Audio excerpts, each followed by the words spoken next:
Dari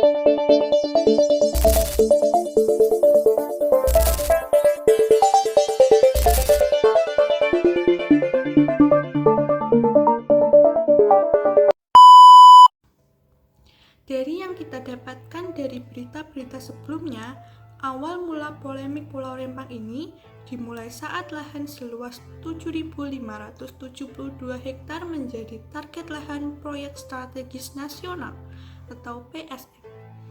Rencana pembangunan kawasan Rempang Eco City mencuat sejak 2004.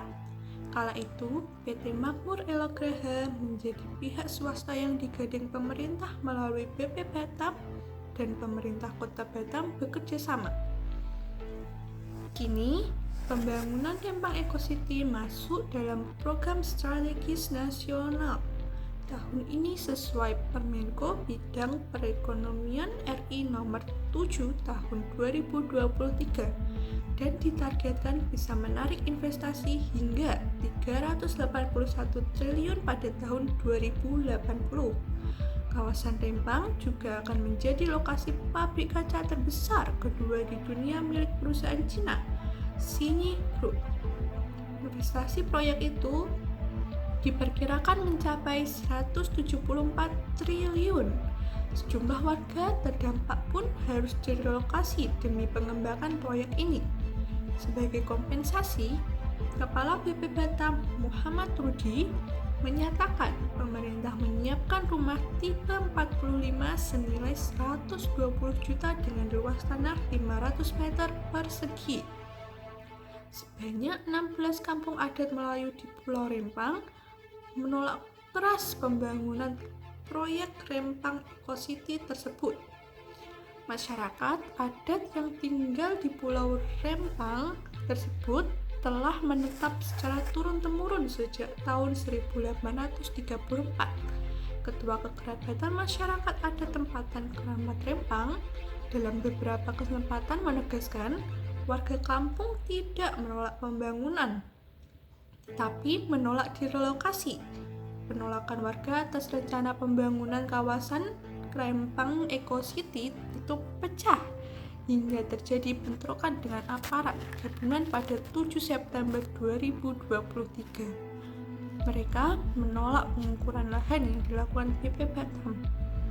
Polisi menembakkan gas air mata lantaran situasi yang tidak kondusif.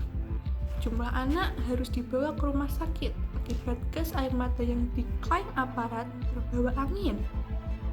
Sampai saat ini, petugas gabungan masih berjaga di lokasi sampai situasi benar-benar kondusif dan proses pengerjaan pengukuran lahan proyek strategis nasional tersebut bisa diselesaikan. Komnas HAM menjelaskan ada pelanggaran hak terkait kasus Rempang. Pertama, hak atas rasa aman dan bebas dari intimidasi. Ada penggunaan kekuatan berlebihan atau excessive use of power, di mana ada penurunan 1.000 anggota aparat. Kemudian juga menggunakan gas air mata yang tidak terukur sehingga menyebabkan korban. Adanya pelanggaran hak atas tempat tinggal yang layak, di mana ini berkaitan dengan relokasi. Pelanggaran terkait bisnis dan HAM, di mana proyek strategis nasional Rempang Eco City telah mengabaikan HAM dan berdampak sangat buruk bagi masyarakat Pulau Rempang. Saran saya, tindakan pemerintah kurang tepat karena pemerintah lebih condong ke negara asing dan tidak memihak rakyat sendiri.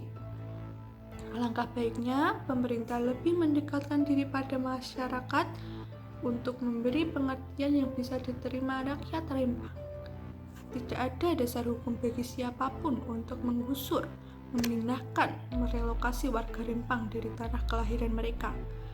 Polri sebagai institusi penegak supremasi hukum wajib melindungi warga Rempang yang keberadaan mereka di tanah Rempang jelas-jelas tidak melanggar hukum. Semoga kasus yang terjadi di Rempang cepat selesai. Kita sebagai warga negara sadar akan hak dan kewajiban kita. Tentu saja kita sebagai warga harus menaati peraturan yang ada.